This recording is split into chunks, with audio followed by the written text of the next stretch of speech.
Hello guys, welcome to Medha Salvani YouTube channel. So guys, last lecture में हम जो है आईसीटी यानी कि इंफॉर्मेशन एंड कम्युनिकेशन टेक्नोलॉजी या बोले कंप्यूटर, तो इसमें जो है हम पार्ट 1 को कवर कर चुके थे। आज हम बात करेंगे पार्ट 2 की। सो गाइज़, इससे पहले अगर आपने पार्ट 1 नहीं देखा है तो आप मेधा सल्वानी यूट्यूब चैनल के प्लेलिस्ट में जाइए। वहाँ पर विजिट करने के पश्चात आपको वहाँ पर प्लेलिस्ट मिल जाएगा। आप वहाँ पर सभी सब्जेक्टों को बिल्कुल सीरियल वाइज जो है हमने वहाँ पर लेक्चर को सेट किया है, तो आप वहाँ पर सीरियल वाइज सभी सब्जेक्टों को पढ़ सकते हैं। इसके अलावा गाइज, जो आज हम बात करेंगे कंप्यूटर के प्रकार के करने वाले हैं, लेकिन कंप्यूटर के जनरेशन की बात यानी कि पीढ़ी की बात हम लास्ट लेक्चर में कर चुके हैं कि किस पीढ़ी में कौन सा कंप्यूटर आया। तो कंप्यूटर का वर्गीकरण विभिन्न आधारों पर किया जा सकता है। उपयोग के आधार पर पहला हम देखेंगे, ठीक है।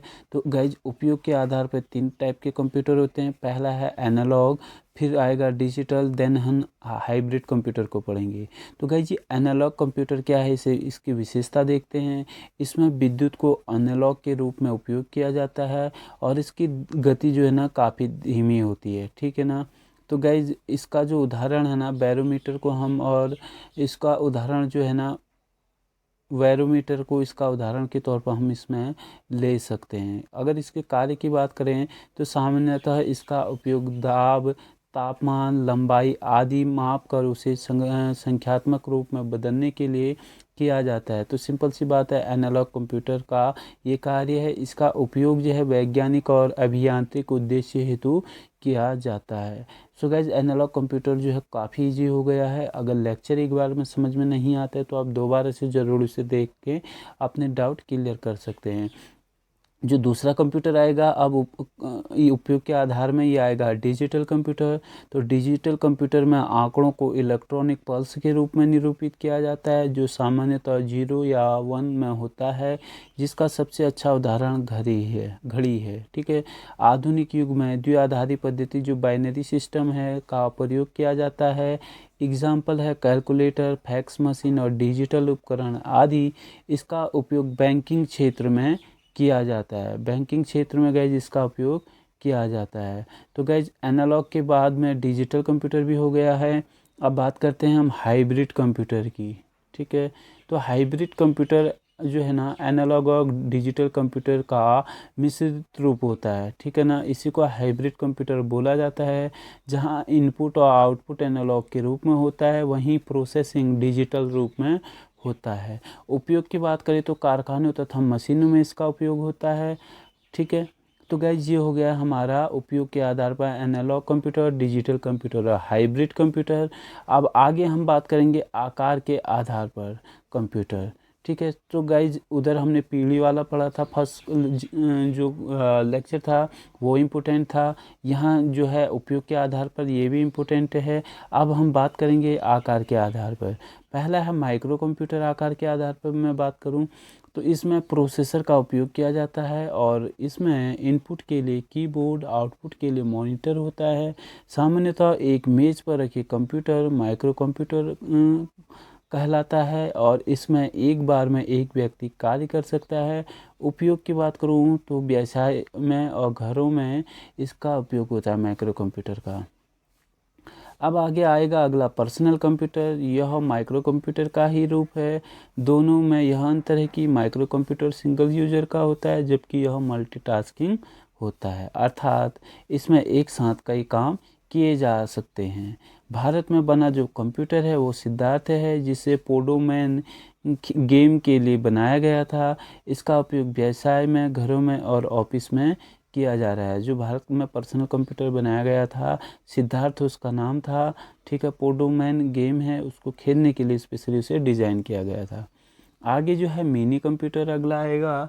तो गाइज, मिनी कंप्यूटर, इसका जो आकार है मेन फ्रेम कंप्यूटर से काफ़ी छोटा होता है और इसकी संग्रहण क्षमता व गति काफ़ी ज़्यादा होती है और इसमें एक साथ कई लोग काम कर सकते हैं, ठीक है। आगे है मेन फ्रेम कंप्यूटर। इसमें बहुत बड़ा मेमोरी स्टोरेज होता है और जो प्यूरीफायर यंग से जोड़ा होता है। जिसके कारण इसका आकार बड़ा होता है। वह कार्य करने की जो गति होती है इसमें काफ़ी तेज़ हो जाती है, इसलिए इम्पोर्टेंट है। उपयोग की बात करें तो गाइज ये बड़े कंपनी, व्यवसाय और सरकारी विभागों में प्रयोग में लाया जाता है या उपयोग में लाया जाता है। आगे बात करते हैं सुपर कंप्यूटर की, तो यह अब तक का सबसे शक्तिशाली कंप्यूटर है जो प्रति सेकंड लाखों निर्देशों का वह प्रदर्शन कर सकता है। जटिल गणनाओं में भी इसका उपयोग होता है और सबसे पहला सुपर कंप्यूटर क्रे 1 था। क्रे 1 CRAY क्रे 1 था। सन 1976 में 1976 में क्रे रिसर्च कंपनी ने इसे बनाया था। भारत का पहला सुपर कंप्यूटर परम 8000 है जिसे 1991 में बनाया गया। ठीक है, तो गाइज ये पॉइंट भी काफ़ी इम्पोर्टेंट थे। और आगे जो स्पेशली और इम्पोर्टेंट पॉइंट हैं ये हैं कंप्यूटर के अंग, इनपुट डिवाइस, आउटपुट डिवाइस और मेमोरी यूनिट। सो गाइज यहाँ से अक्सर जो है हमारे एग्ज़ाम में क्वेश्चन पूछे जाते हैं, तो इन्हें भी हमें जो है अच्छे से कवर कर लेना है। ठीक है, इनपुट डिवाइस की बात करें गाइज, तो जिस यंत्र के द्वारा ना डाटा को इनपुट किया जाता है या डाटा कंप्यूटर में डालने का काम किया जाता है उसे इनपुट डिवाइस कहते हैं, या जिस यंत्र द्वारा आंकड़े, शब्द या निर्देश कंप्यूटर में डाला जाता है उसे इनपुट डिवाइस कहते हैं। ठीक है, उदाहरण जैसे कीबोर्ड, ठीक है ना, इसमें 101 से 104 की होती हैं और इसमें 5 तरह की होती हैं, जैसे अल्फ़ाबेट की, न्यूमेरिकल की, फंक्शन की, जो ऐप से F1 से F12 तो ऊपर होती हैं, और कर्सर कंट्रोल की, ठीक है ना, एरो वाला, होम का, इंड का, पॉपअप का, अप का, डाउन का, ऐसे स्पेशल पर्पस की होते हैं, जैसे कैप्स लॉक, नंबर लॉक की, tab, ESC, space bar, shift की, डिलीट की, इंटर, ये स्पेशल की में होते हैं। तो 5 टाइप की तरह की जो हैं की होती हैं कीबोर्ड में, लेकिन सामान्यतः 101 से 104 तक जो है इसमें होती हैं की। और कीबोर्ड जो है इनपुट डिवाइस है। अभी जो है हम सारे इनपुट डिवाइस को ही कवर करने वाले हैं। आगे है गाइज माउस। इसका आविष्कार लगभग डगलस सी डजेलवर्थ ने 1977 में किया था। ये भी इनपुट डिवाइस है। सारे इनपुट डिवाइस को पढ़ेंगे, जब आउटपुट डिवाइस आएगा आपको बता दिया जाएगा। आगे है ट्रैक बॉल। यह माउस का विकल्प होता है जिसमें घुमाकर दिशा परिवर्तित किया जाता है। आगे है गाइस जॉयस्टिक। इसका यूज़ गेम खेलने के लिए भी किया जाता है। और आगे है स्कैनर। स्कैनर से आप भांति परिचित हैं। सो गाइस ये सारे हमारे इनपुट डिवाइस में आते हैं। अभी तक जितने भी हम पढ़ रहे हैं ये सारे क्या हैं, इनपुट डिवाइस के उदाहरण हैं। आगे है बारकोड इसका रीडर। बारकोड रीडर यह भी इलेक्ट्रॉनिक उपकरण है जिसका उपयोग मुद्रित बारकोड को पढ़ने के लिए किया जाता है। बारकोड स्पेशली 13 अंकों का होता है। इसके पहले 2 अंक देश का प्रतिनिधित्व करते हैं, जबकि दूसरा भाग 5 अंक निर्माता के कोड का प्रतिनिधित्व और तीसरा भाग 5 अंक उत्पाद कोड का प्रतिनिधित्व करता है। आगे गाइस बात करेंगे माइक्रोफोन की, तो आवाज़ रिकॉर्ड करने के लिए इसका प्रयोग होता है। और टच स्क्रीन, टच करके इनपुट डालने के लिए भी होता है, इसलिए टच स्क्रीन भी क्या है, इनपुट डिवाइस है। लाइट पेन, इसका उपयोग चित्र बनाने और लिखने के लिए किया जाता है गाइस, ये भी इनपुट डिवाइस।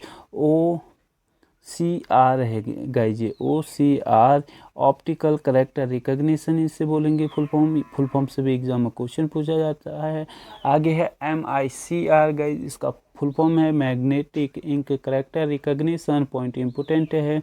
इस तकनीकी का उपयोग बैंक द्वारा बड़ी बड़ी मात्रा में चेक को तेज़ी से प्रसंस्करण के लिए किया जाता है। आगे है OMR ऑप्टिकल मार्क रीडर। इसका उपयोग एक पूर्व निर्धारित स्थिति में निशान की उपस्थिति या अनुपस्थिति का पता लगाने में किया जाता है। इसके अलावा जो अन्य जो डिवाइस हैं, इनपुट डिवाइस हैं, ये हैं guys pen drive, CD, DVD और डिजिटल कैमरा, ये सारे क्या हैं, इनपुट डिवाइस हैं। आगे बात करेंगे आउटपुट डिवाइस की, तो गाइस ऐसा उपकरण जो प्रोसेस के उपरांत रिजल्ट को प्रदर्शित करते हैं, या साधारण भाषा में यह कहा जा सकता है कि वो यंत्र है जिसके माध्यम से कंप्यूटर यूजर को सूचना देता है उसे आउटपुट डिवाइस कहते हैं। उदाहरण के तौर पर आप मॉनिटर ले सकते हैं। यह प्रोसेस किया हुआ डाटा को स्क्रीन पर प्रदर्शित करता है। इसके अलावा जो है गाइज प्रिंटर की बात करते हैं, इसके द्वारा जो है हाई कॉपी प्राप्त किया जाता है और स्थायी दस्तावेज तैयार किया जाता है। यह 2 प्रकार का होता है। लेजर प्रिंटर, ठीक है, पाउडर फॉर्म में यूटिलाइज होता है। इसमें पाउडर का जो इंक होती है केवल ब्लैक वाइट ये करता है।